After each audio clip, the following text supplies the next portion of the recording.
morning, everyone. Today's Labor Day. Is that like, I never got that. Why do we call it Labor Day if we're resting from our labors?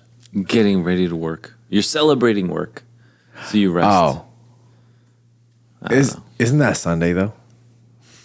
I don't know. So yeah, America is funny like that.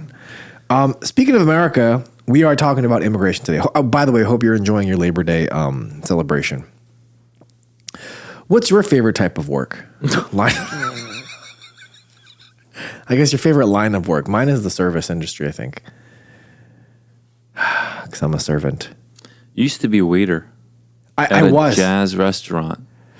Jazz club. Club. Yeah. Okay. Restaurant is kind of like lower tier. Club is more of like, that's where it's popping, I think. Yeah, I used to be a big server there. Terrible at my job, though, actually. They hated me for how I worked, but they liked me for my kind face, I think. Okay. Anyway, when I interviewed for the job, the guy said I was hired the moment I walked in. It's the way that I presented myself. They liked your face. The confident aura. What do they call it? 1,000 aura. That's a new thing. Like if you have negative aura, it means it's not in the cards for you. But positive aura is good. Anyway, we are talking today. We're talking about immigration. This has been a big topic for a while now, and especially as we are in an election year. This has been a big topic, I think, for a lot of people to talk and think about. And the biggest thing that we want to go away with. Get away with is like an escape. The main thing that we want to take away, I think, from this episode is how are Christians supposed to view immigration, and how does it differ, I guess, from how the world views immigration. And so these are the topics that we'll be talking about. It would be nice if we were like recording in like Texas or something, though, at the border, like on site. What was that? Yeah, like at the border, on site. You know what I mean, like that. Is that a British accent? I don't know what that was. In Texas? Okay. Yeah. But we're not in Texas. We're in New Jersey, and we're talking about immigration and an interesting Q&A and heresy planned for you this morning. You are listening to the Dear Church Podcast.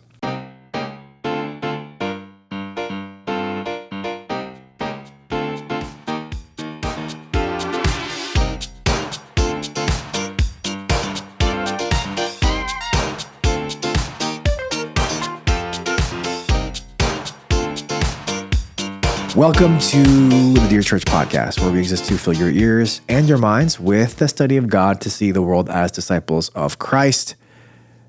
My name is Sam Yang, and we have with us Pastor Eugene and Chunsak and Brian, as always, in the booth. We are missing our young Dawei, though. I hope he's doing well. I don't know what he's up to, but I'm sure he's up to no good.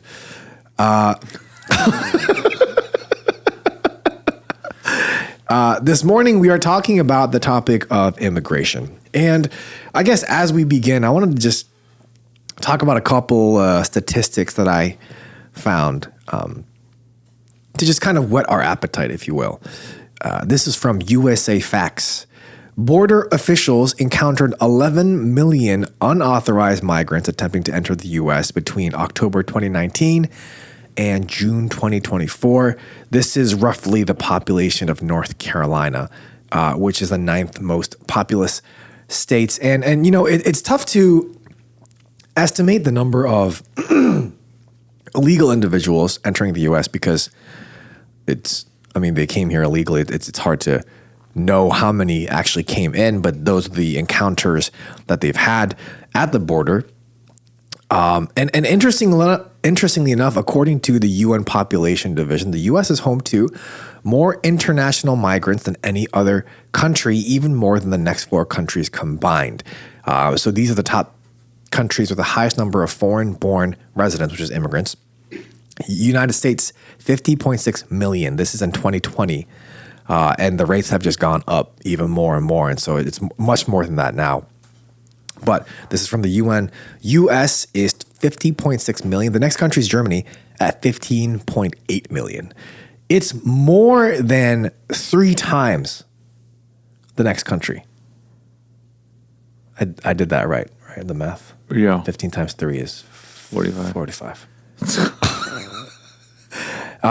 Which is crazy. Saudi Arabia is next with a 13.5, Russia 11.6, and UK 9.4. And this is, it's great that we have immigrants here. This country was built by immigrants. But I guess really the question is, at what point do we say enough is enough, and do we even have a right to do that?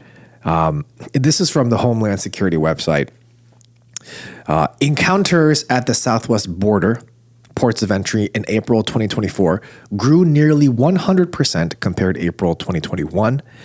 And, we know the mass parole scheme, the CHNV mass parole program, which was a program that was started by the Department of Homeland Security. And it's a program where the process for Cubans, Haitians, Nicaraguans, and Venezuelans, and they have an easier process to come into the United States. Since the program began, 443,800 Cubans, Haitians, Nicaraguans, and Venezuelans have been mass paroled.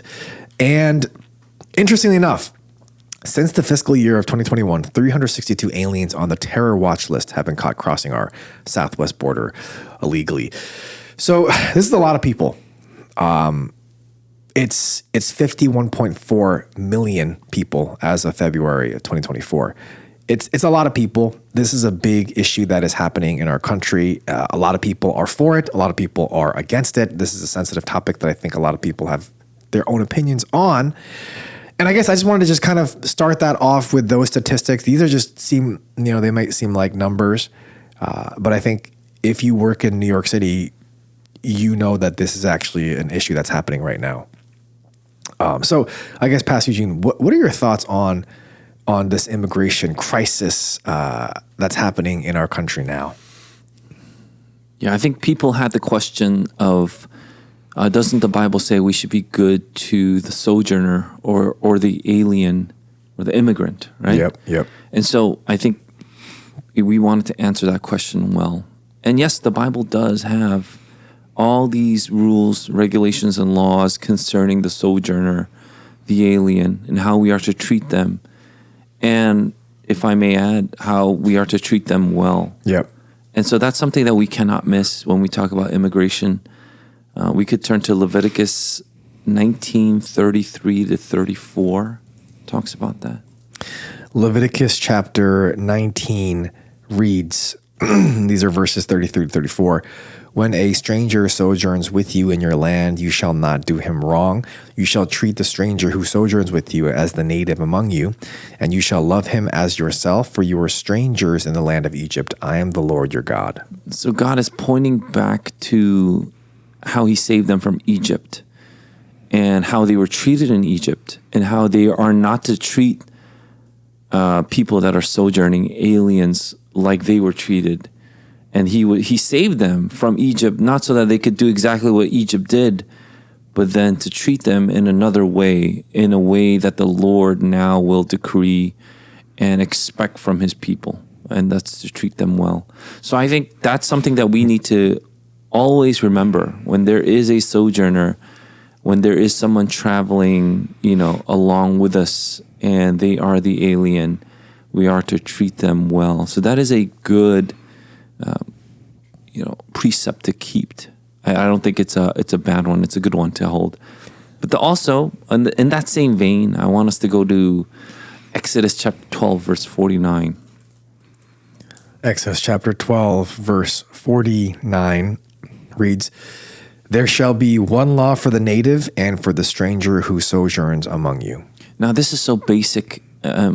It's kind of sad that we've missed this part. This isn't different from what we read in Leviticus. This is the same law.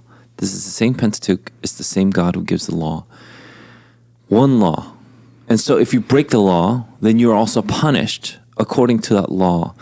A lot of times, if you are, let's say, an illegal immigrant, or you're of a different nationality, and you come to the States and you do a crime, you'll be deported back because you'll be dealt in accordance with the laws of your country. And that's a good thing, right? You don't want to be judged according to, let's say, Russia's law. If you're in Russia, you're an American citizen. So if you did something, you want to make sure that you get extradited here back to the States and dealt accordingly. And then the nations will deal with how to, any kind of recompense or anything to that kind of degree. But when you have, let's say, people that are crossing the border illegally, that means they are breaking the law. Yeah. So these are lawbreakers entering into our country, and they must be dealt according to the law then. The law says that they are illegal, and the law has to say that they are illegal because there needs to be border, and there needs to be a control along that border. Otherwise, you don't have order, you have chaos. Yeah. And so there needs to be border laws. It's a very basic concept of understanding nation state. But I think a lot of us have forgotten this part. They've forgotten Exodus 12:49 because they think Leviticus 19:33 to 34 supersedes everything. Obviously, it doesn't. They're all one same law.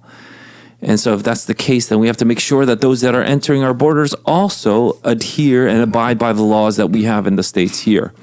And so if you cross the border illegally, you are a lawbreaker. If you cross the border and then you murder someone, you are a lawbreaker. When you steal something, you are a lawbreaker. When you try to hijack a school bus full of middle school children, you are a lawbreaker, which is what happened, I think, this past week. Those are all lawbreakers, and they must be dealt according to the law. You don't get off easier just because you're an immigrant. That's not the way things work or the way things should work, but apparently it's the way things are working now. And this is why so many people are upset about this immigration that's happening under the current administration, where we're letting in millions of people. Again, we've let in so many people. Yeah. The United States lets in more people than anyone else in the whole world. And you can't say that, we're stingy with our immigration policy. We're very, very open. And at the same time, just because you're open doesn't mean you can take advantage of that. And I think that's what we're seeing here. So we wanted to go through the biblical understanding of how you should view immigration. And from there, you can understand how certain policies just don't make sense and can make sense. Does that make sense? So right now, and this is according to the Center for Immigration Studies, there are 172,000 immigrants a month. And this is an increase, and this is under President Joe Biden.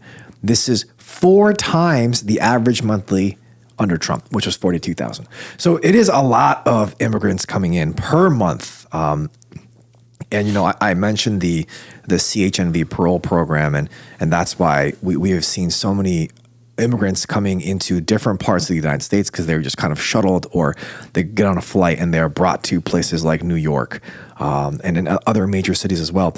But I had a quick question for you.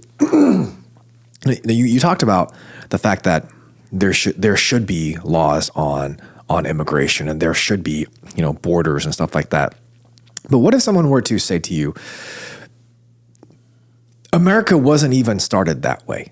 And this might seem like a ridiculous proposition, but the Pilgrims weren't here with a process. They came here to escape religious persecution. How is anybody escaping persecution any different from the first people that came here? Isn't that the most American thing that you could possibly do? Yeah. Poverty, persecution, religious persecution, affliction. Right. So they were started with no border control. So how can we, who are we to institute a border control now and say, hey, you can come in, you can't come in, you can come in? When America was first started, it was a free land where people could come to escape. But now we are now controlling that escape. How is that American at all? Yeah, we actually still hold to those principles, and that's why our immigration laws are so broad. The fact that we accept so many people here, we have things like visas, different visas that you can enter into this country as a student, as someone that works, as someone that is not a citizen but is living here permanently legally, giving them things like green cards, right? Permanent residency cards. And so that you can, even though you are of a different nationality, meaning you hold citizenship in another country, we will still treat you as our own. Maybe you can't vote, but we won't, we won't discriminate on like jobs or something to that effect. And so those are things where you still see that spirit alive in this country. This is the United States is the best country to be an immigrant. That's just bar none. Yeah.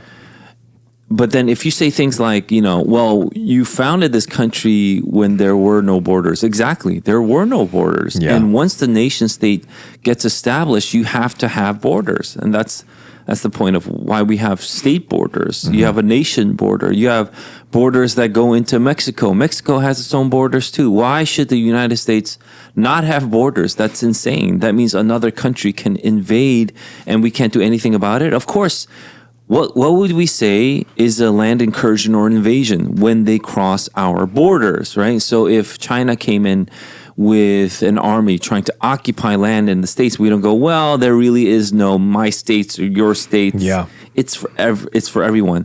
That's insane. That's insanity. Of course, people will try to take advantage of it then.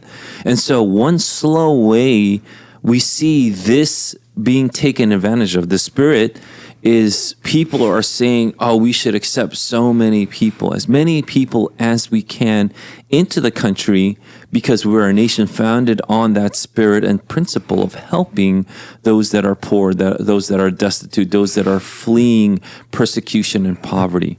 That's the argument that people have to almost completely open our borders. And obviously, you can't have open borders and call it a border. That's not a border. That's an oxymoron.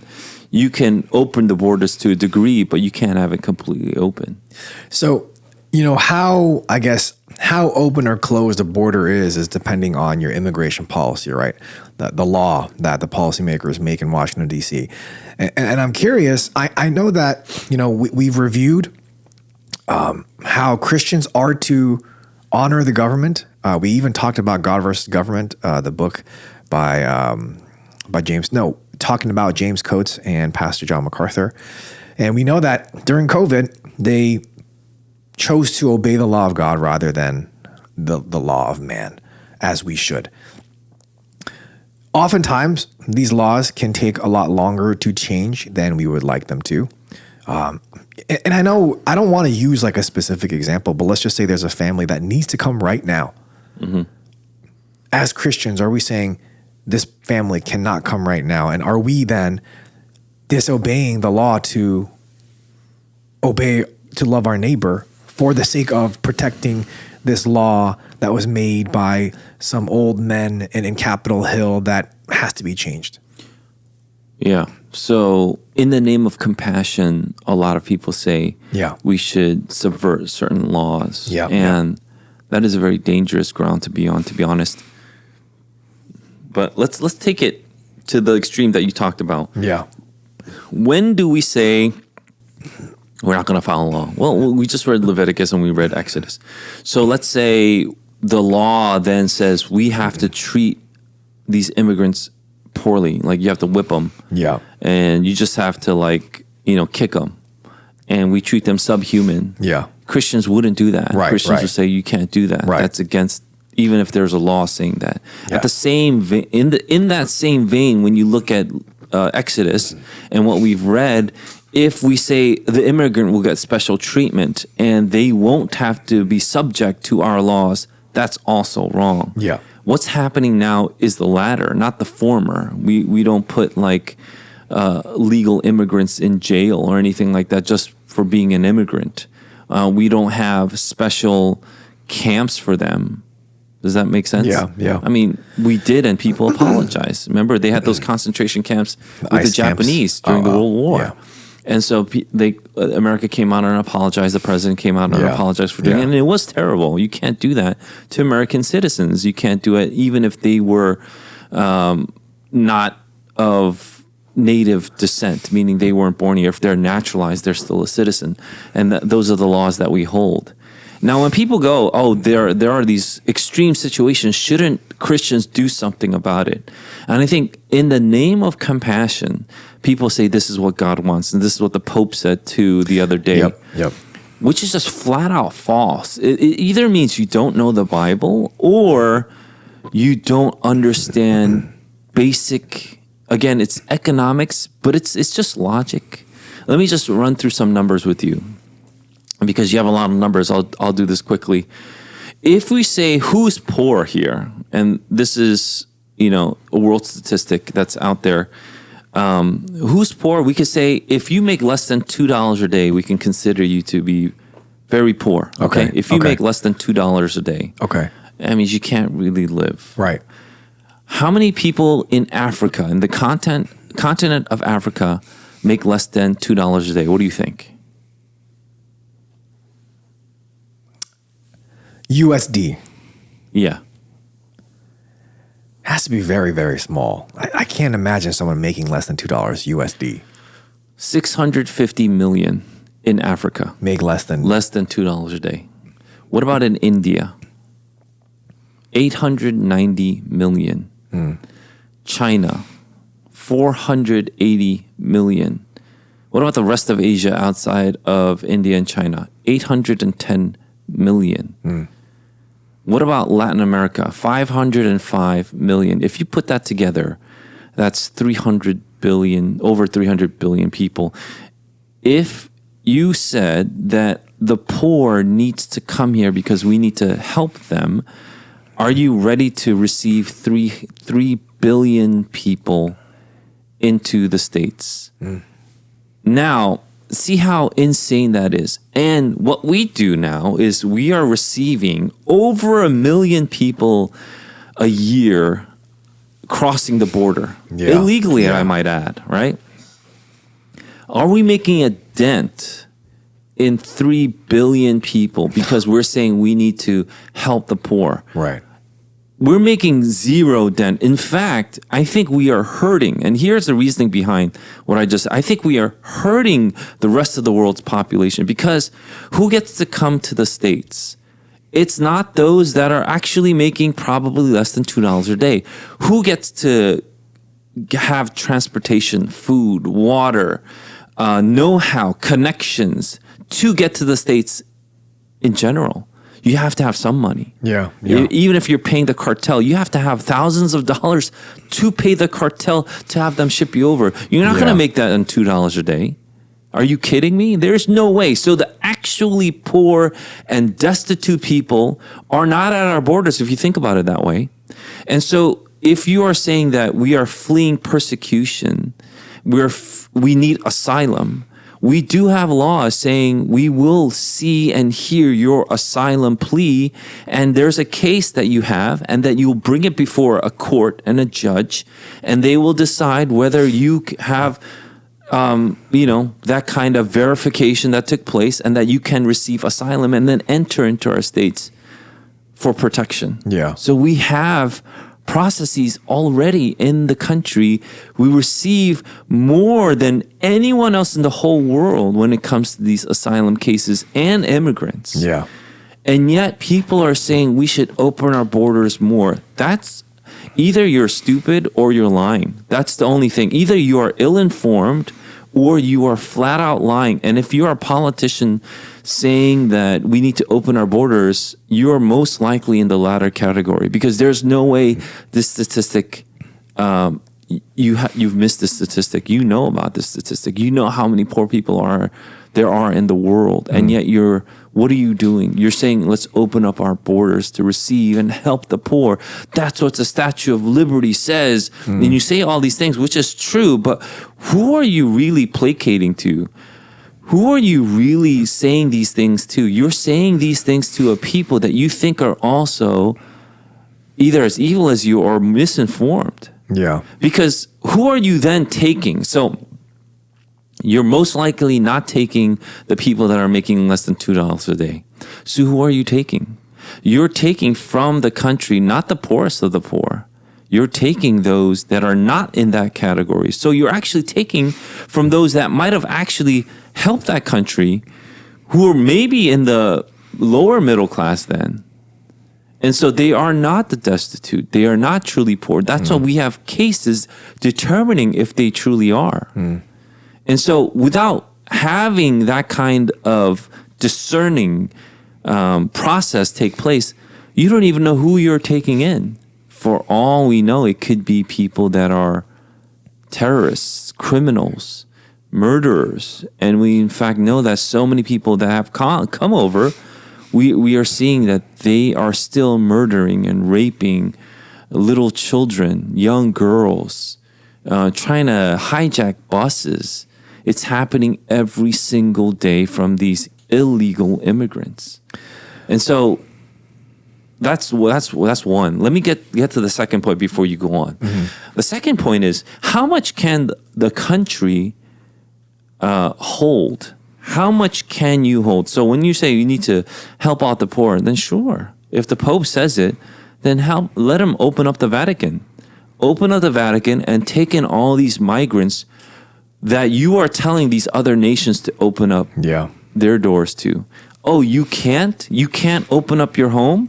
Then maybe other homes can't open up their homes either. Maybe they're not selfish like you're saying they are, but they have come to the capacity of what they can hold. And instead of helping increase that capacity, you're just going to force people in. Now, let's say we did that same concept. We took that same principle to your house, Sam. We said, Sam, I think you should take one more. And Sam, you, after much deliberation, you talk it over with your wife and you prepare. You can get one room open for a complete stranger, by the way, out of the goodness of your heart. That's not what's happening here. What's happening here is you have to take in 4. Can you take in 4 people? No. It's like, no. But what I'll appeal to you on the word of God that you have to take care of the stranger. Take in 4, Sam. What happens then is without law, without order, without basic concepts of making sure that you're able to hold and handle and maintain and sustain, your house will break down. Your house will be no longer. So now it can't only not take 4 now, you can't even supply yourself. And so those are the things that people need to consider. That's why we have these sanctuary cities. Mayors are coming out saying, why don't you take in an immigrant or 2? And people are like, we're at our max capacity. Yeah. Not only that, our economy's tanked and prices have gone up. We can't even afford to feed our own families. What are you talking about taking another immigrant family that we don't even know? What is going on here? And so the confusion, I think, is warranted. And I think the reason why people push back on that is that there is this narrative going around that the U.S. is just the cold, hard government. And everybody else that wants to come in is this innocent family trying to escape persecution and famine and hunger and starvation. But when you look at the numbers, it's not necessarily the case. And you know, you mentioned us being overloaded with immigrants. What's interesting is that as of February 2024, so 6 months ago, the Center for Immigration Studies reported that the total foreign-born population, legal and illegal, hit a new record high of 51.4 million. This is 15.5% of the U.S. population. Not only does this surpass all prior records, but the Census Bureau population projections that were published in November of 2023 had projected 15.5% to be in 2039. But we are there just a couple months after November of 2023. And so we are at like a bursting point with the number of people that are coming in. And to even mention before, you talked about criminals coming in the fiscal year of 2023 and 2024 to date, and this was a report in mid-August, U.S. Border Patrol non-citizen criminal arrests were at a high since 2017. They're the highest in the past 7 years. And so not only are we bringing in people that are, as some people may say, poor and in need of asylum, but we are bringing in criminals as well. What we don't see and what has not been readily reported is just a crime, by the way. It's just such a crime that we don't know this when the information is out there. Border Patrol already knows it. Senators like Ted Cruz have been trying to tell the people, but it's muted. I don't know if you don't. So even when they're crossing over to the border, they have to go through, they have to traverse a journey. Yeah. And to do that, why do you think only men end up in the end? Like show up? Why are all these like young men coming through our borders? What happened to the so-called families that were supposed to come up? Why are the vast majority men? Yeah. And when you continue to look at what's going down there, it's tragic. How you see even the kids that make it have these little bracelets on because they are already marked for sex slavery. Kids that don't have that, women that don't have that kind of mark or ownership, they're raped and killed along the way. There's massive rape and killing as people are trying to come through the border because they're hearing that the U.S. has opened its border. The president has opened its border. That's the news that's going down there. So I want a better life. This life is rough. And so they think that by coming here, they'll have a better life. And along the way, they go through hell and they don't make it to the border. Yeah. What about stuff like that? When we are so irresponsible in telling people what our laws are, in keeping our laws, and holding to, just the seminal idea of just having a border, then what we are doing is we are harming so many other people. Why is that? So that you can feel good about yourself, that we have some sort of broad immigration policy, that we are receiving so many immigrants, but at what cost? Yeah. And so if you don't measure the cost, then you are a fool. You're one of those people that says, well, as long as one person makes it, then it's worth the trouble. That's an insane kind of statement to say, Yeah. So I think that's the big question that Christians have, though, is how do you wisely calculate and measure between loving your family and loving your neighbor?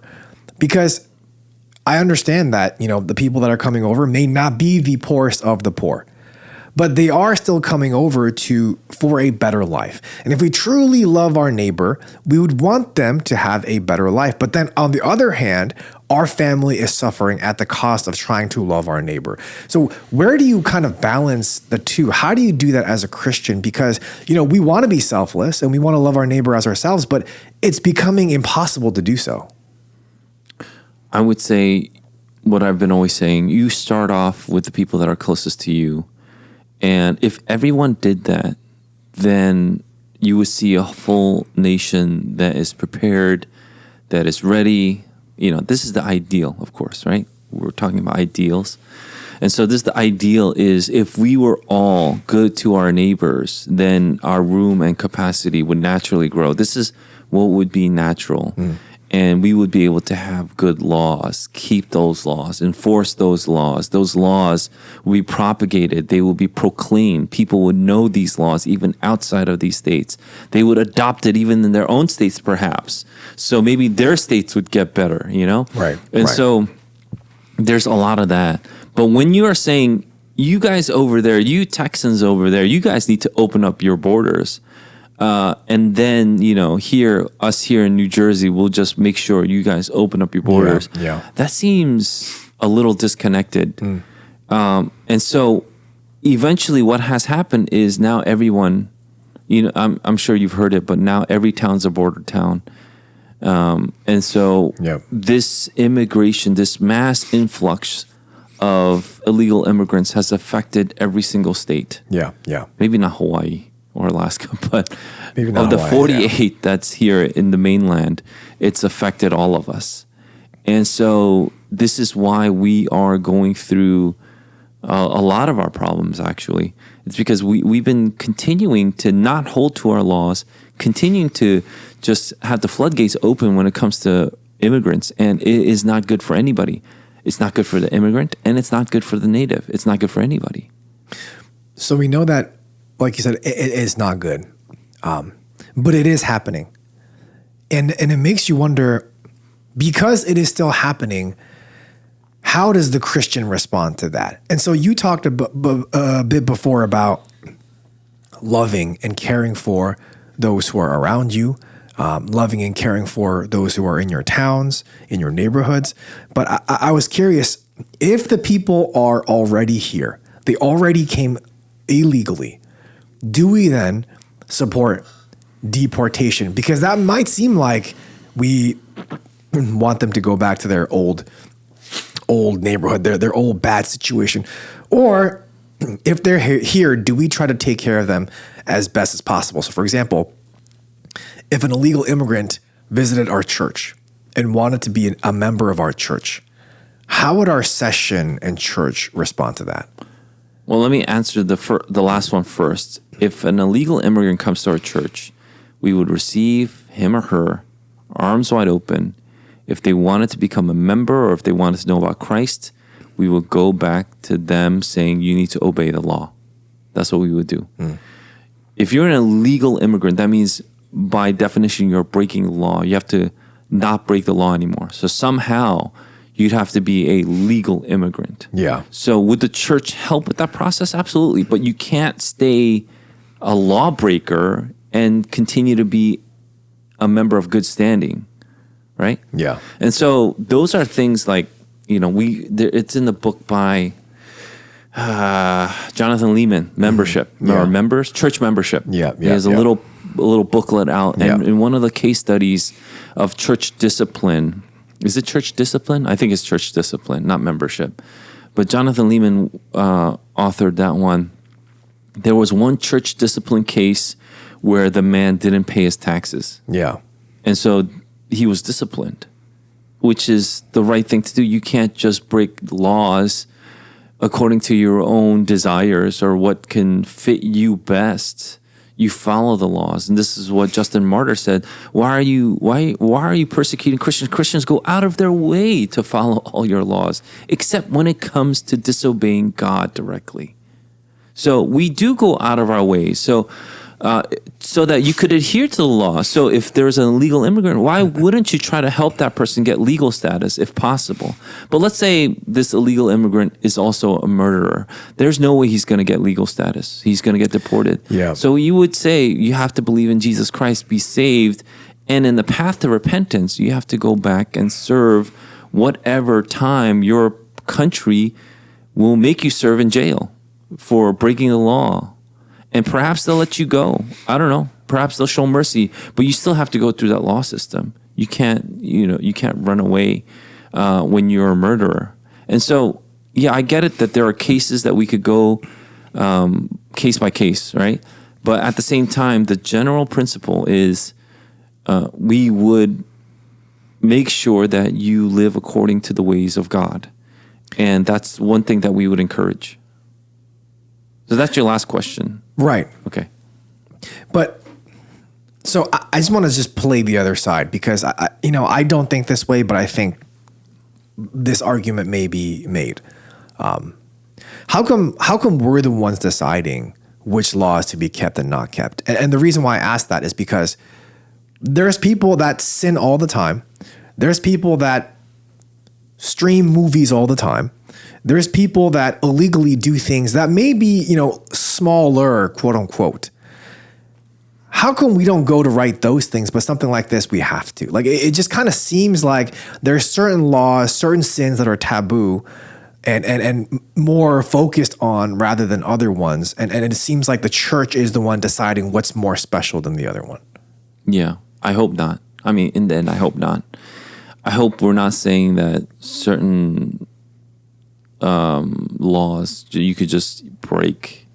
You can fight against them. Yeah, right, you can fight against them. If it's an unjust law, you can fight against them. Vote in people with with the sense of justice according to the word, instead of voting in people like that you like or voting against someone that you hate. I don't know. That's basically what our political system is now. Mm-hmm. But if it's something like aborting babies, and you're saying even if the law of the land was that you could abort a baby, you wouldn't abort a baby. Yeah. Because that's going against God's law. So it's not, we're picking and choosing which laws to follow, saying this is what God wants. we're saying this is God's law and holds a priority. There is obviously a larger priority not to murder than not to stream. I don't like, if you can't get the difference between the two, that's a rough life that you're living right now. Yeah, you know? yeah. We always make decisions like that. So should I murder this person? Absolutely not. There is this movie here that I can stream. Should I stream it? No, probably not. Yeah. But have you? Yes. Should you go to jail? No, I don't think so. Right. There's different consequences. The consequences for those crimes, if it is a crime, is much lower, right? And so, should you do it? No, obviously not. I don't want people to be like sharing illegal streams and all that stuff. But before I pass judgment, let me tell you, one thing that we all did when I was a kid was we all illegally pirated music. Kazaa. Because there was no Spotify, there was no Apple Music, there was no Pandora, LimeWire, whatever it was. Yeah, people would just download MP3s, BitTorrents, and we would just burn it onto our MP3 players or CDs and listen to it. Right. Is that a crime worth going to hell for? We could have a discussion on it, but honestly, it doesn't weigh anything at all in my heart. But if it's a murder, it's a big thing, is my point, you know? And so should we not, if you're going to say, oh, should we not stream? It's like, yeah, you shouldn't stream. If possible, should you buy the CD instead of ripping it from, would you say LimeWire? LimeWire, Kazaa. What was the first one? BitTorrent, Kazaa. Kazaa wasn't the first one. Oh, like in general. Napster. I think that was the first one. Napster might be. I knew all of them. Once I got busted for downloading Cars 2. By your wife? No, by the government. I got an entire letter. Oh my. Yeah, it was tough. Yeah, because your ISP now reports you. Yeah, it was tough. I was trying to get Cars 2 for myself, but I couldn't. Anyway, to me, it's just not worth the trouble. So if I'm not going to watch Cars 2, then I don't care. Here's another ridiculous question. And I'm asking this, please don't be annoyed with me. I'm asking this because as ridiculous as this may sound, I think some people may think this, or people that listen to this podcast may encounter people that may think like this. Okay, so if you're a Christian then and you want to follow the law, technically then, if you have an illegal immigrant as a friend, you would support their deportation. You would support them going back to their country, coming here legally, because you support the government in that way. How similar or dissimilar is that to a Christian housing a Jew in Nazi Germany? Because it's different, obviously, right? Because a Jew in Nazi Germany would be sent to a concentration camp, which would many, many times lead to death. I understand that. It's different. An illegal immigrant here going back to their home country doesn't necessarily mean death. It can, though, but doesn't mean that. This is a Rahab question, isn't it? Right. So as a Christian, do you snitch? Do you? Well, here's the second part of the answer to the broader question. We are in this mess, first of all, because of the open borders. Now we have all these conundrums, these moral questions that are coming up with so many of things that we now need to consider. So what if the illegal immigrant here is truly under persecution? Right. And if they go back, they'll be killed? Yep. Like, what if they're gay and they're transported back to Iran? They'll be killed right away. Yeah, so they're here saying, please don't deport me. If I'm deported, I'll be killed. I'll be murdered. Mm-hmm. What do you do then? Are you going to let this illegal immigrant stay on the basis of what then? So where do we draw the line? And, if it's like, oh, we should support your deportation because you broke the law here, and if you go back, you won't have that bad of a time, or you'll still be bad, or things like that. Yeah. So there are all these really tough questions, and I'll answer it with a similar situation, but obviously not. I'm not equating the severity of, just the moral issue that you brought up with Nazi Germany or hiding Jews in your basement. Right. I had a former student. I don't know if I said this. I had a former student who was in jail, and he was here illegally, and so he was deported. Mm-hmm. But he doesn't know anything about Korea. Doesn't know anything about Korea. Yeah. Was raised here. Yeah. Came here when he was like 1. What are you going to do? He doesn't have family there. They just deported him because he committed a crime. Mm. And the crime was he got into a bar altercation. Mm. Yeah, he was in a bar, got into a fight with some dude. And because of that, he went to jail. Mm.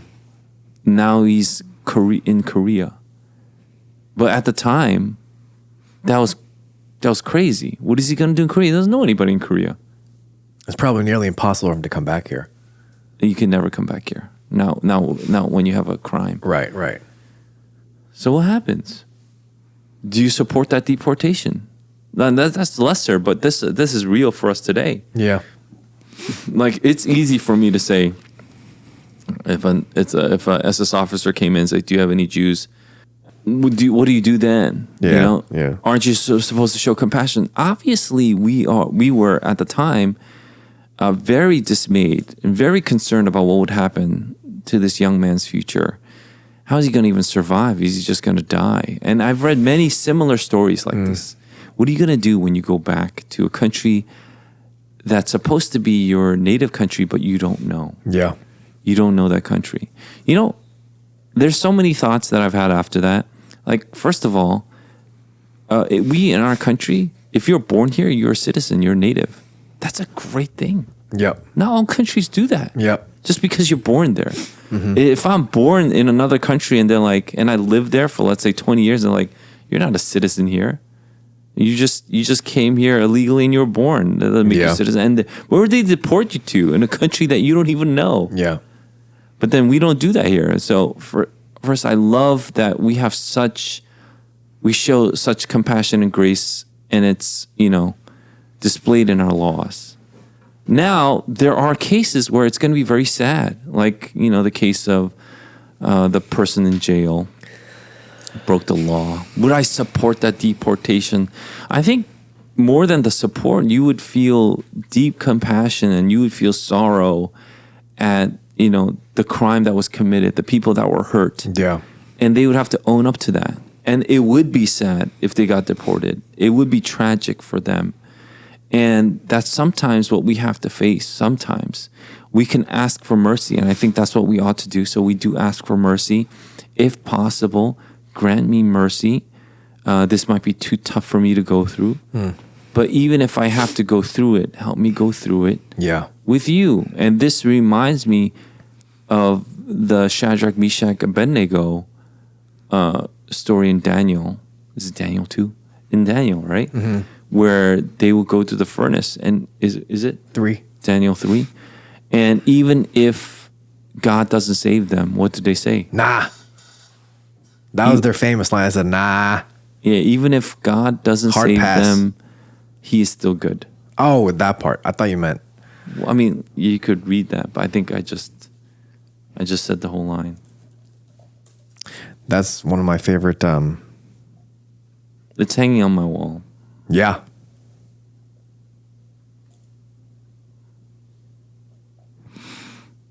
So this is Daniel chapter 3, verse 16. Shadrach, Meshach, and Abednego answered and said to the king, O Nebuchadnezzar, we have no need to answer you in this matter. If this be so, our God whom we serve is able to deliver us from the burning fiery furnace, and he will deliver us out of your hand, O king. But if not, be it known to you, O king, that we will not serve your gods or worship the golden image that you have set up. No matter what, God is good. That's the point. Right. And, even if you were to get deported, even if you stay, if you're shown mercy, if you're not shown mercy, Christians believe that God is good. And so one of the things that we get to see is, wow, this is great. I love it. I love the fact that we understand that the Lord is good no matter what. And even it were, and we talked about it this morning too in our devotions, but even if men would want evil or harm for me, God would turn it into good. Yeah. Yeah, because our God is that kind of good God. And so knowing that, trusting in God, I hope that people will continue to trust in God. So knowing all of this, right? I mean, the situation that's in Texas or Florida or Arizona or any of the bordering states is obviously very different from here. Like we don't have to walk down the street and, see people crossing the border, which is what people do in Texas. They see that, they witness that, and they fear for their safety as well. Now that we know this, though, what do we do? I mean, I'm sure it impacts our voting. I'm sure it impacts our prayers. I'm sure it impacts, because of that policy, a lot of illegal immigrants are in New York City as well. And a lot of our church members work in New York City. So how does this change our actions, our views, our prayers, our thoughts? How does this change us? Yeah. So in the end, I think we are to do good to our neighbor. You know what was funny? A funny thing is when I was a youth minister and you were a youth student, around that time, in our youth group, we used to make T-shirts every single year for retreats and stuff, right? There would always be a T-shirt. Yeah. And so that theme for the year would be that retreat theme, and you would put it on a T-shirt. I saw this one Hispanic guy walking with a T-shirt in Powell Park once. Like the retreat T-shirt? Yeah, retreat T-shirt. Oh, wow. I think it was one that CGS did, I think. Oh. Not even youth group. Oh, it was a CGS one with the flag. Was it? Yeah. Yeah. People long sleeve with the yellow. I've seen other T-shirts. So when people give away, donate clothes. Yeah, I think people give away the retreat shirts. Yeah. So, even in our church, we stopped doing these retreat shirts because no one wears them. It's true. And they wear it for like a season and then they, Didn't we just do a retreat shirt actually? Yeah, and then we put it in for goodwill. You wear it for like a year and then you're like, that's enough for this retreat T-shirt. Design team cannot listen to this podcast. I don't know. Maybe once it's in a blue moon, there could be one epic design. Yeah. And then people wear that forever. Do you have a T-shirt like that? Anybody? I like the Gravitas quarter zips. Yes. Those are pretty fire. Gravitas merch has probably been the best, I think, out of any other. What? Gravitas? Wait, how do you say it? Gravitas? Yeah, Gravitas. Gravitas. You Gravitas. Yeah, I think Gravitas merchandise has been the best. Yeah. Anyway, I don't know. I think Edify's pretty up there. Really? When they had those bags, those tote bags, I think people went nuts over them. No, those were nice. Maybe Gravitas should do tote bags. Yeah, and so going back to our topic, I just think we need to be wise. Yeah. We need to make sure that when you consider these options, become informed. One of the things that we do, how do we live, as a citizen, when it comes to immigration, this is the broader appeal. Just as a citizen, you just need to be informed. So you want to be an informed voter. Basics of macroeconomics 101, right? You want to be an informed voter. You don't want to be disinformed or malinformed. You want to be informed. And so knowing these things and knowing where to get your sources, those are very important things to do. I think one of the things that we try to do in our podcast is try to inform people. And so see what the Word of God says and see how statistics and facts and the things that we're doing now, if it lines up with it or if it's going against it. We want to put that out there. And so that's one. How do you live? And I think we just need to be kind to those that are here now. And if it comes to the point where there will be mass deportation, we still would pray for mercy. I don't know about from hiding them in our basements and stuff. We really do need to pray for mercy so that they could survive. Last I heard, the person that was in jail that got deported to Korea now has a family and is living in Korea. So, oh wow, that's the mercy of God. By the way, the mercy of God is there, and so. How is that even possible? Dude didn't know a lick of the language, that kind of thing. Yeah. But, by the mercy of God. And so rather than thinking that you are Superman, I think this is the big failure of our modern society. Everybody thinks they need to be a Superman when it comes to saving and helping people. Mm-hmm. I think we need to be more on the side of prayer and quiet submission to God and try to obey his laws. And if it does mean being kind in the instant, be kind in the instant. And if it means that we need to, subject ourselves to the laws, as harsh as it may be seen, if we believe it's a good law, right law, and even if we don't, and if something that we could pull ourselves to, just like Justin Martyr said, we would do that. The only times we would go against the law is if it goes directly against the word of God, meaning we need to bow to this. We won't do that. So it's usually almost always about the worship of God. That's when Peter and John wouldn't stop preaching because it's going against the word of God. So it's always about the worship, the proclamation of the gospel. It's not about the other things that we always seem to bring up. And so, even when it comes to things like abortion, it's like directly right against the worship of God, meaning the Ten Commandments. That's in the worship of God area. Yeah. And so people will try to equate then immigration to the worship of God, meaning if you're not kind to your neighbor, can you even worship God? And so they'll try to convolute it and try to, try to mix things up. And so it's like, you have to be. So I think we should say, yes, you need to be kind to your neighbor. You need to do well. And you need to have them abide by your laws. Yeah. So those things are not contradictory. And we'll do our best to do that. So I think one of the big issues with this immigration topic is the fact that in many narratives, America is the big bad villain. We're the ones that want to build this great wall of America. And I guess, because this is the narrative, how do we continue as Christians to pray for our country? How should we be praying for our country? How should we be talking about our country? It seems like all the young people, it's always just anti-America, anti-America. Well, when it comes to immigration, though, I hope that we will still keep the spirit of immigration of what we had, for the last 250 years alive. And at the same time, 2 more years, it'll be our 300? No, 250th anniversary. We're very young. In 2 more years. As a country, It's 248 this year. We celebrated in our July 4th. But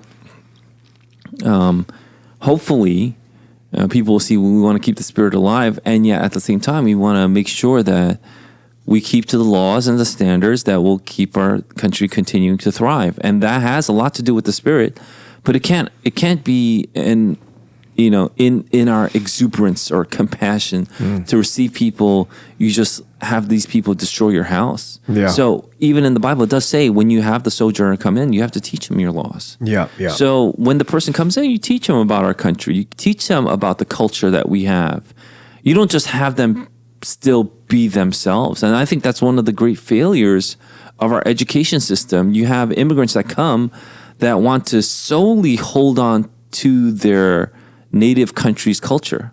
Yep. That's a failure of our country's education system. That's not what we are to do. Sure, you hold to certain immigrant, some of your native culture, but that's what made this country beautiful. You bring it in, you bring it to the melting pot. You bring it to the pot and you offer it to them so that we will all benefit. And one of the key things that we see is that's why we love the food here in America. Fusion, non-fusion, whatever it is, it's really good here because we get to learn from all these other cultures. You don't go for great Korean food outside of Korea unless it's America. I honestly don't think you go to like Italy for great Korean food. I think America's number one. So better than Korea. I went to Korea recently. People are going to be upset about this one more than the celebrity thing, but I went to Korea recently. and honestly, not that good. I Maybe really you just went to the wrong places. no, but the thing is, I did so much research. I looked on Korean TV. I did all this stuff, word of mouth. It's good, but is it Pal Park good? People hate me for that. Pal Park in Fort Lee has the best Korean food, I think, in the world right now. In the world right now. I don't stand by the statement. I think it's better than LA. In the world right now, Pal Park in Fort Lee has the greatest Korean food. I haven't been to Korea to try the food, so I wouldn't know. It's like... I've been to LA, though. LA's mid. Sorry, you LAers. No, LA is mid. Korea is a little above mid. And Pal Park in Fort Lee... Korea's the originator. No, I know, but it's like not... we need a Korean here to... It's like saying, like, if you want Szechuan food, it's better in Wayne than it is in if we go to China and the places where they make this food. So Wayne has marvelous Szechuan food. It is so good. But I'm telling you...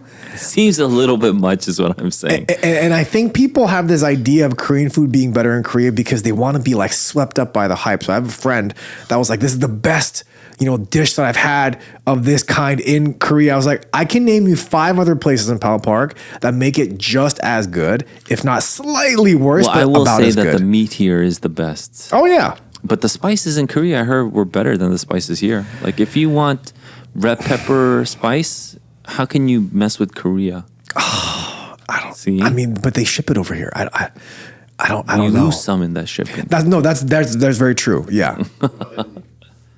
Well, we don't want to lose the point. The point is, there is a spirit in which our laws have been created Right. to convey. And, the immigrant life is a key part of American life. Right. But it has to be done well and wisely. You can't just open the border and say, immigrants, that's foolish. And that's going to destroy the country. You need to show even these immigrants what America is about, if they're to enter. And that's why we have, even in the naturalization process, we have an exam. We ask you who the president is. Yep. We ask you about American history, culture, so you understand what it is that you're being naturalized to. And so that's an important part I hope that we get. And I think that's the reason why people have such an issue with this topic, is because they get swept up with the spirit of what America has been about for the last 248 years, that they forget the reality of certain things. And the fact that, like you said, if you are an American, you're an American. This is your country now. You must know its culture, its language, and every culture comes together to be American. And I think not one culture is greater than the other. And so I think, like you said, this is something that we have to understand and really think about as we talk about this topic too. Yeah, I mean, I'm sure there's more that I wanted to say, but I think we've covered a good amount. Yeah. Yeah, if you have any more questions on immigration, please email Pastor Eugene at samuelyang@cgsnj.org. So if you have any questions, you can always email us at podcast@cgsnj.org. With that, we are quickly going into a Q&A. We need a beat. Today.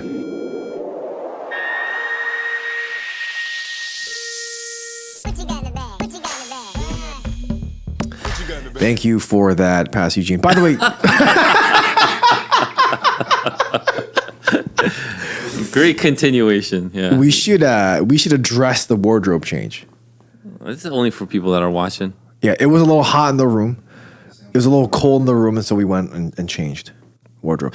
No, it's because we had to cut our recording short on Friday, and we are continuing on Saturday afternoon, and that's why we have the wardrobe change today. Yeah, and we got to hear Sam's great message on anger and how we're all really angry.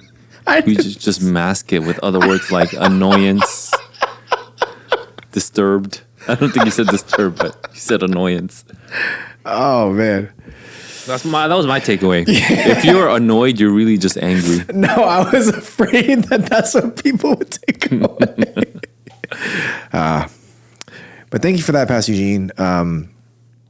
Continuing on, we are going to go into that's why also we have our iPad and not my laptop today. So a little switcheroo, if you will. We're going to go into our Q&A. The Q&A this morning, it was submitted. I actually don't know who submitted it. By somebody. And this question is an interesting one. And it's going to be a little bit I guess, deeper theologically. But the question is, are non-believers able to reflect the communicable attributes of God, of holiness? And so, obviously, we know that, well, not obviously, the communicable attributes of God are the attributes that his creatures can have to a certain extent. So, for example, holiness, we are called to be holy. Righteous, we are called to be righteous. Obviously not completely righteous, but we are called to be righteous. We're called to be kind, loving, just, obviously not to the infinite and perfect degree that God is, but we are still held to that standard of righteousness, of love, of justice. We are to be those things as Christians. So, a non-believer who is not of God's people, yet still created in the image of God, does he still have the communicable attribute of holiness? Can we ever say that a non-believer is holy? No, we wouldn't say that.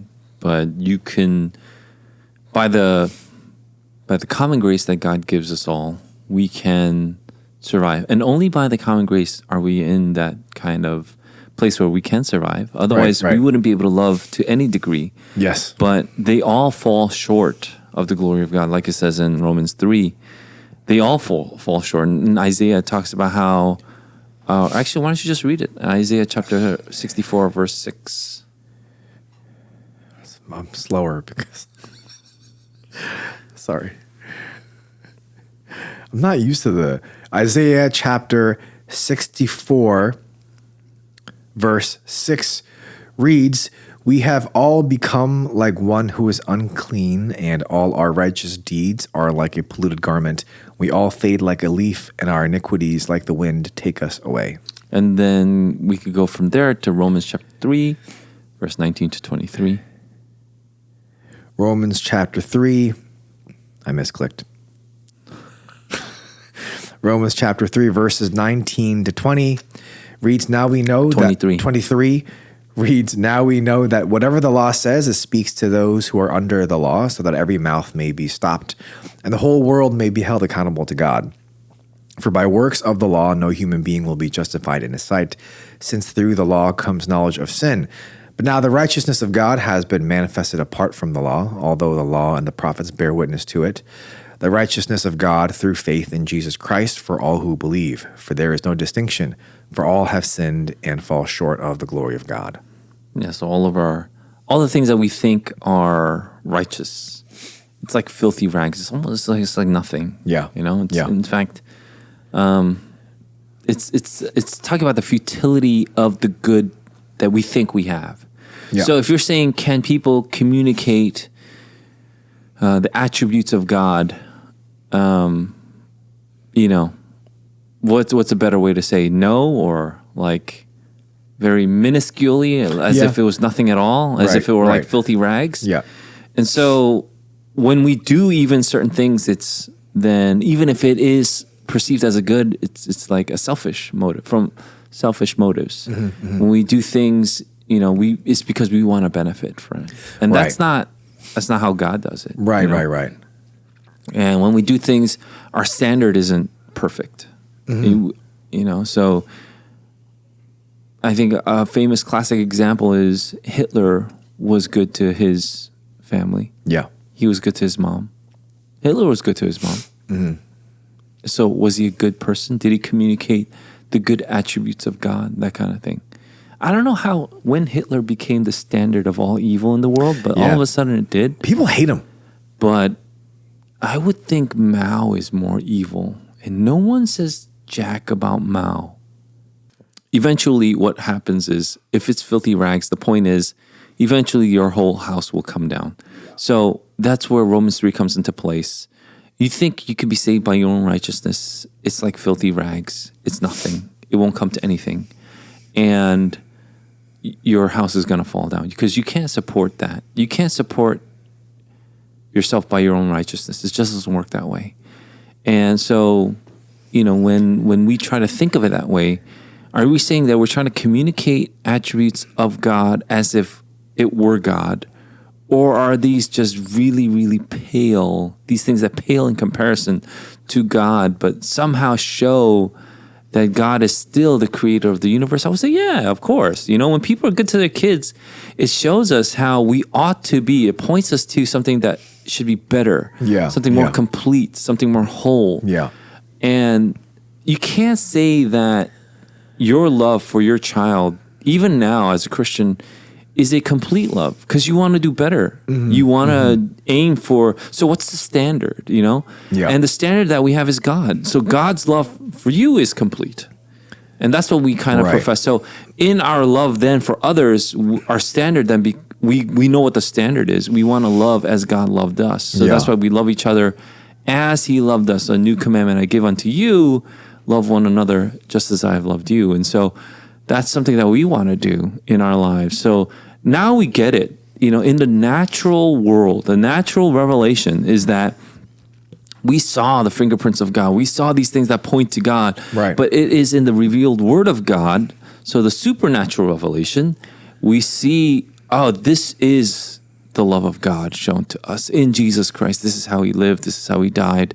And this is what we want to follow.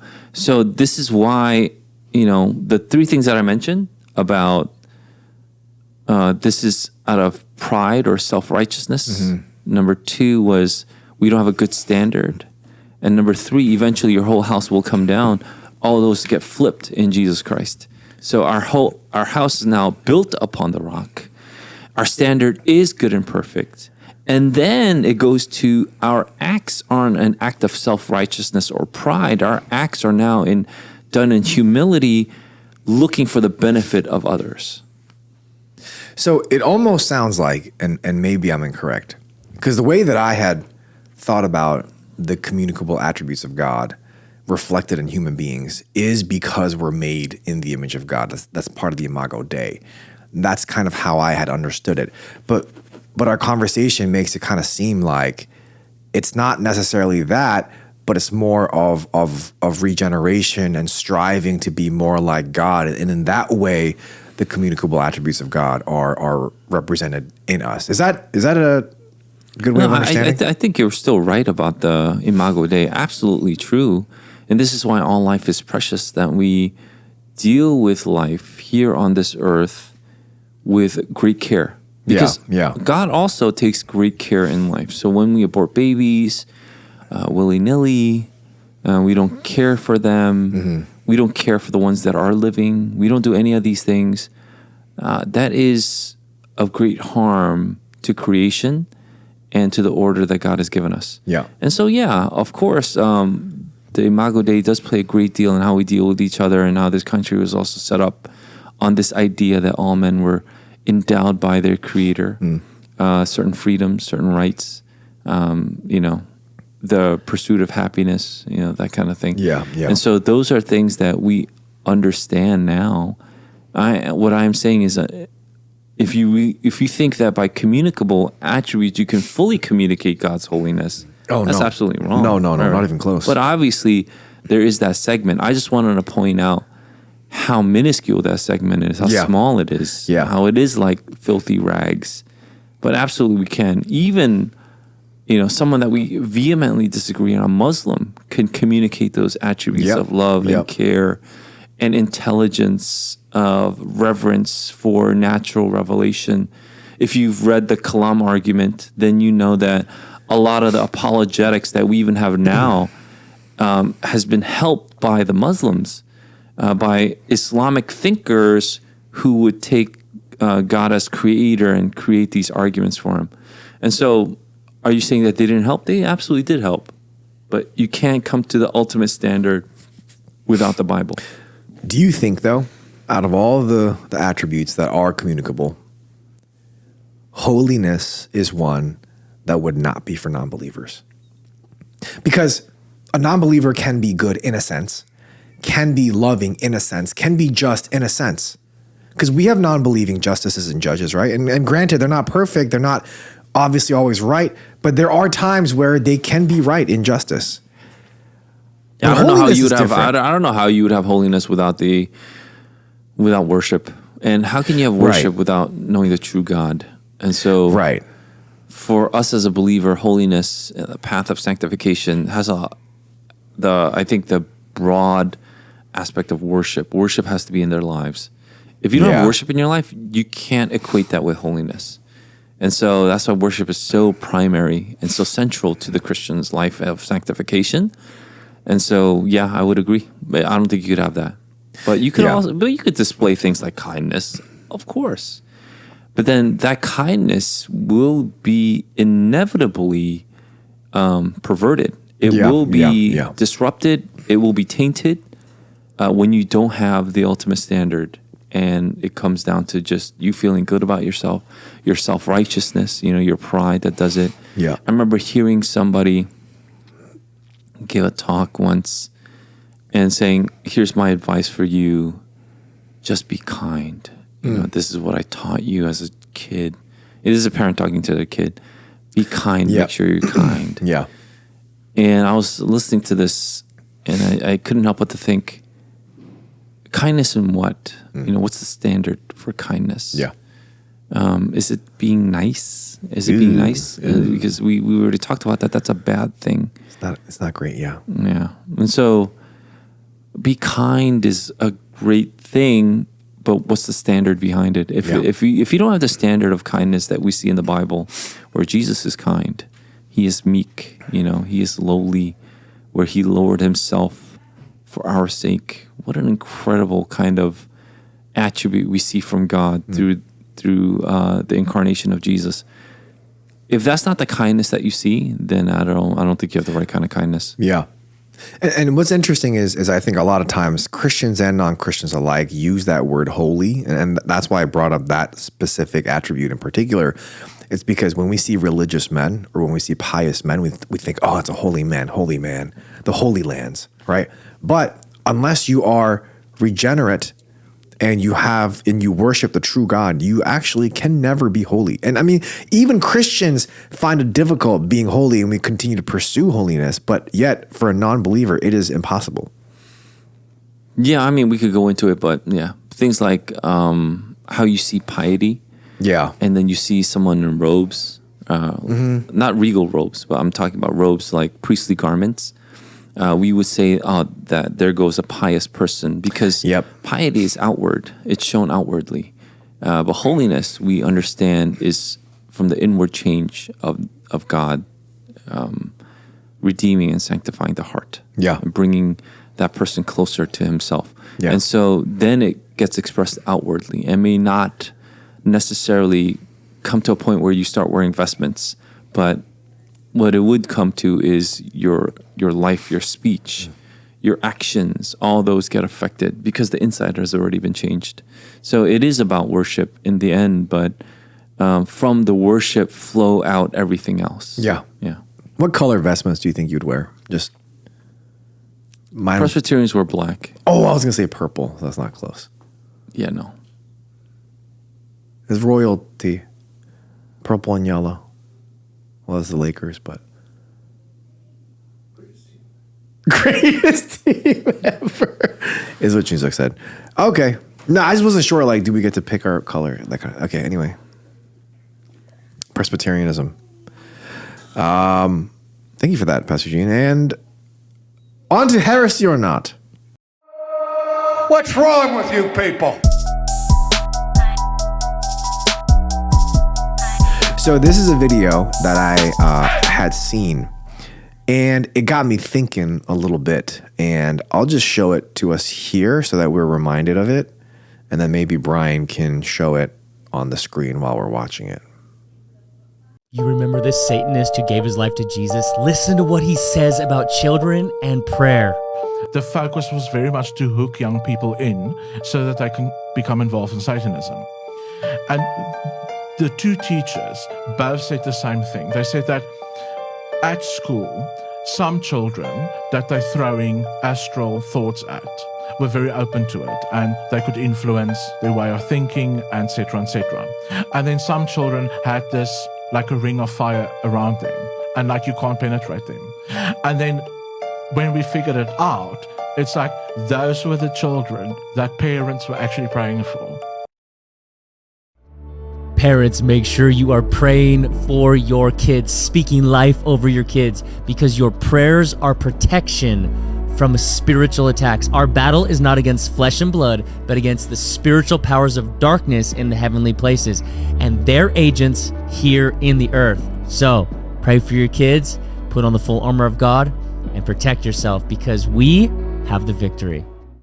I remember you sharing a story. It wasn't directly to me because I wasn't like a big clubber guy, but you'd said, I don't know why anyone would ever go to a club, because people say, oh, I want to go to a club to dance and what do they do?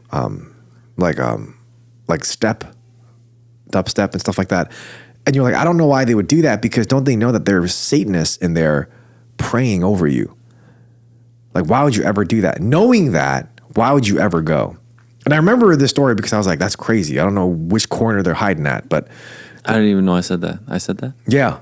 Oh. Yeah. And I was like, wow, I never even considered that. And I think a lot of people today don't really consider spiritual warfare and it being a real thing. I think a lot of times people think that Christianity is about you living your life and you trying your best to be holy and obedient to the Lord. And you will struggle with yourself and the sin that you have and putting off and putting on your new self and putting off your old self and all these different things. But we don't really think a lot about spiritual warfare in general. We leave that to the charismatics often. But, stories like this make me think. This person who was an ex-Satanist would try to pray, what did he say, like astral something? Throw astral thoughts. You throw. Yeah, like ninja stars. Yeah, you would try to throw astral thoughts, and they can manipulate and control them. Yeah, and they wouldn't be able to kids whose parents prayed for them. And it made me think, like, okay, in stories like this, right? How much credence do we give to stories like this? How much do we believe it? And is this true about prayer? Yeah. When I was in, I think, a mission agency, and this is like many, many years ago, there was a speaker that came that really intrigued me, because he really spoke a lot on the demonic. Yeah. And it was so intriguing. I was like, wow. And then I remember this one metaphor he gave. And it was like, do you think a Christian can be possessed? And everybody's like, no. It's like, no, but imagine someone like continually getting puked on. So this is the imagery that he used. So you're continually getting vomited on. You don't think that eventually it'll eat through you and then penetrate you? You don't think demonic forces will, penetrate you if you continue to let them puke on you? That was the imagery. Okay. And so that rot and the disgusting thing will get into you eventually. And so stuff like that really did intrigue me, and how you can open a back door for Satan into a lot of aspects of your life and things like that. Okay. And I was really intrigued by that. I started reading his books. He had this huge church in Hawaii. I think it was, at the time, the second largest church in the world. What? In Hawaii? In Hawaii. Wow. And so it was a huge church, and he was a pastor of it. And so very charismatic, obviously. But I remember starting to get into it, reading. I was so intrigued by it. And a lot of the stuff is pulled from like Daniel, because Daniel, remember? He had to fast, and then Michael would try to come down, but the king of Tyre would stop him. So is that the actual king? Is it a physical king? Or are we talking about the spiritual realities over Tyre, because Tyre was an evil place? Right. And things like that. And so you go kind of deep into that. You go into, some extra biblical sources on it, some old Jewish sources on it. And then, you come up with these theories. Yeah. And so I was so intrigued. I was like, I've never learned this in my life. This is crazy. This is so good. I'm so glad I know about it. And then I called my dad, and, I was like, Dad, did you know this? Did you know this? Did you know this? And he just said like one line. He said, don't get sucked into that stuff too deeply. And that's it. Yeah. And that kind of just shut me down to going to anything else. Because I was like thinking, this is actually true. If you go into this stuff, then you know what doesn't excite you? What doesn't excite you is your sanctification. Yeah.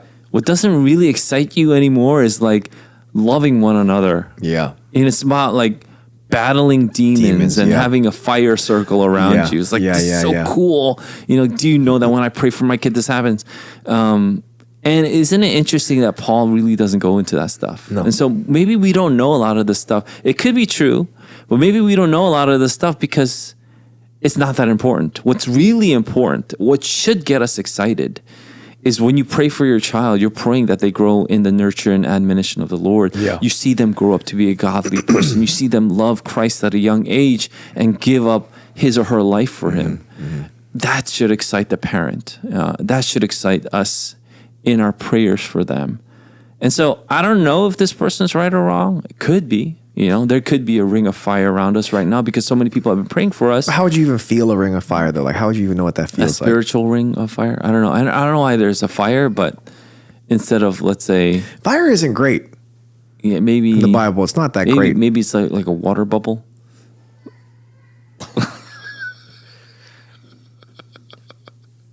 Like a snow globe kind of? Yeah. You shake it up and... I mean, yeah. Okay. Yeah, it's true. Maybe. But yeah, it's the things that really get you excited. So the thing that my father said does stay with me. And so what should get you really excited about life and about your spiritual journey? Yeah, we fight the spiritual powers that are not here. How do we fight it though? Yeah. Don't we fight it by fighting against sin? Don't we fight it by striving for a holy life and sanctification like we talked about before? Don't we fight it by reading the Word of God and loving God deeply and dearly and honestly and sincerely, right? Yeah. Those are I think those are the things that we should focus on. And it could be true, and it could be an aspect that we don't know about. And there's going to be lots of things. Like if you look at Jude, he talks about Satan's encounter with Michael too. You know, the Lord rebuke you. Yeah. And that kind of thing. And so that's also a lesson we can learn. Like, you know, we're not there to say like, you know, derogative things to Satan, but we're there to praise God. Yeah. Yeah. And so I know of these children's songs. So my kid's into children's songs that she can sing along and dance to. She can't really sing yet, but she can definitely dance to it. And then she kind of gets some of the rhythm parts right. So she goes, but she doesn't actually like say the words. Yeah. And there's this one little song called This Little Light of Mine. Yeah. I'm going to let it shine. Yeah. And then you go, this little light of mine, right? And then I'm going to let it shine, let it shine, let it shine, let it shine. There's a second verse that said, don't let Satan blow it out. I'm going to let it shine. And so there's like these references to Satan. Never heard that one. Not only that, I'm not just talking about kids' song, but Martin Luther's hymn talks about Satan, the adversary, the opponent. The fortress, mighty fortress. Yeah. And so there are times that Satan does come up in our songs. Yeah, yeah. And so those are things that I think about. And yeah, obviously, you know, it's a reality, but I don't think he's the focal point of our spiritual journey. And so when it gets to be too much, then I kind of take a step back. I don't necessarily like it. So yeah, I don't mind this little light of mine line, okay? But I did mind, there's one version of the song, I've got the joy, joy, joy, joy down in my heart. Down in my heart. There's a verse that goes like this, and if the devil doesn't like it, then he can sit on attack. Oh, no way. Yeah, it's this, and then you go, ow. You have to say, ow. So you know how I have to say, I've got the joy down in my heart, and you go, where? Down in my heart. Where? Down in my heart. And then the next verse is, and if the devil doesn't like it, then he can sit on attack. Ow! Sit on attack. Ow! And so it is painful though. Yeah, sitting on attack is pretty. It's really not great. It's not something that you'd probably want to do for yourself. Never. I think that kind of line would take it a little too far because it seems as though the devil is like some kind of comical figure, and then he becomes the focal point of that verse, which I don't necessarily like. And so I don't want to sing that verse to my kid. But there's a great verse in I've Got the Joy. This is a tangent, but I sing it And then I used to sing this as a kid. Kids don't sing these songs anymore, but these are the songs that I grew up with. Yeah. So I've got the joy down in my heart. I've got the love of Jesus down in my heart. Yeah. And then the next one is, I've got the peace that passes understanding down in my heart. And that's a great line. But then there's another one, bar. and then it goes to triplets. Oh. So I've got the wonderful love of my blessed Redeemer way down at the depths of my heart. I love that line because then you go into triplets. So I've got the joy, That's like Busta Rhymes right there. joy. And then I've got the love of Jesus. I've got the peace that passes understanding. And then I've got the wonderful love of my blessed Redeemer way down at the depths of my heart. Yo. Boom. Yeah. that's And nice. so I like that's that Busta. one. That's And Busta. so those are songs that I love singing, growing up with. Yeah. I'm happy to introduce it to my kid Wow. now. But yeah, I don't do the, and if the devil doesn't like it, he can sit on attack. That's a good one though. I really like that I think one. kids like it. That's It's funny. I think maybe that's why they put it. But I'm talking about if we're really focusing on what we should really hone in on for our kid. Yeah. I don't think it should be the devil. It should be God and how we want to follow God and how we should flee from the devil. Yeah. So this is not part of the Q&A that we received, but this is a conversation that I've had actually multiple times with different people. And I just want to ask this quickly because we're on this topic. Is it spiritually healthy to watch horror films? The reason why I asked This this. is not even Q&A. You've messed up. We're on heresy or not. No. Oh, yeah. We're on a different segment. Oh, yeah. So is it heresy though? No, because people, I've met Christians that are like, oh, it's okay. Like, I'm just watching it to get that adrenaline. It's fine. But then my conversation with them was, I don't think this is beneficial though. Like, not saying that every movie is beneficial, but this one especially, like these types of horror films where it becomes demonic and spiritual, I don't think it's beneficial. Like, I'm not saying a demon's going to possess you because you watch it, but I'm saying I don't think it helps you in any way. Yeah. What is the latest one? Like the Exorcism of Emily Rose. I think it was the latest one out there. Yeah, there's a It's bunch supposed of to be them. based on like a true story. Yeah, that's what freaks people out. And that's why people are like, oh my gosh, I can't believe this really happened. Yeah. But, I would think that if you are not considering all the time what is good, true, and beautiful, then why not? Why aren't you, immersing yourself in those things? Yeah. And thinking that you need these kind of cheap thrills. Because a lot of times it's always about the jump factor. Oh, I hate that. So, these horror films, you always have to have a jump factor. The greatest horror films, though, have no jump factor. And it's just you walk out and you're like, what just happened? That's a great horror film. So I'm not necessarily against horror films. Yeah. I just think they are now basically cheap thrills with the jump factor. So you Yeah. have the song, it's like, oh, please don't come out now. Please don't come out now. Yeah. And they come out like when you least expect Yeah, it. yeah. Yeah. I think that's a cheap thrill. Might as well just ride a roller coaster. Oof, heights is tough. But, I think there are stories that you could tell that are truly horrific. And I appreciate those stories because they have a semblance of truth in it. I'll give you an example. An incredible horror story that you can look at is I don't know if I want to do that. no, in the Bible. Oh. Is the whole line of David's sin leading to Absalom. It's horrific. How many people die? How many treacheries there are, murders, rape. Yeah. This is a terrible. It's truly a horror story in that sense. But to me, it's a fascinating story because it happened, but it's a teaching story. It teaches you what sin does. It brings you into a place of horror and hell. And that's what David recognized, and that's what he saw. And that's why he said, to you alone have I sinned. Yeah. Because that's what hell is. When you sin against God, all these things happen.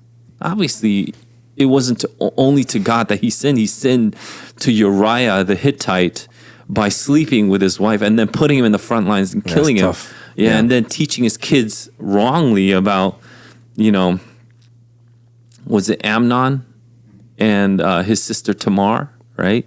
And not being able to go in there and discipline correctly. There's all these things, right? And so those are things that, we would see and learn from.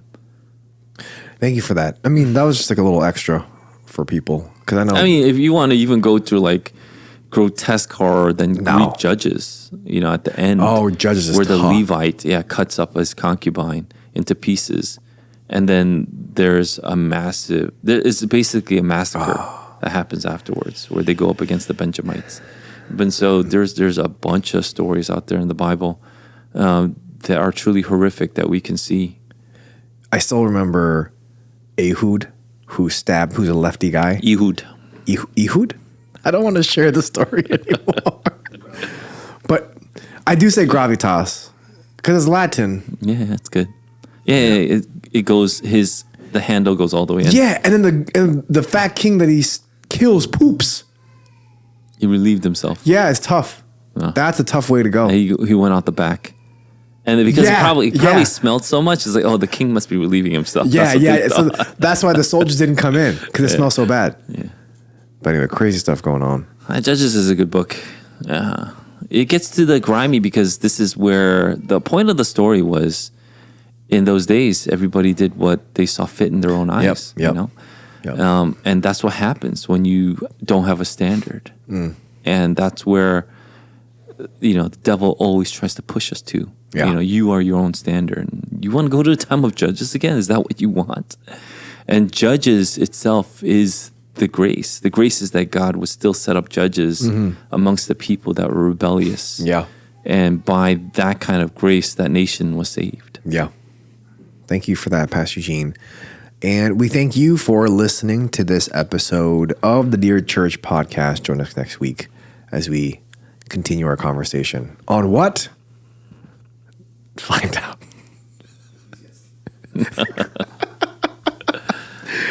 We hope and pray that this has been a blessing in your ears. Fight the good fight, finish the race, keep the faith. Peace.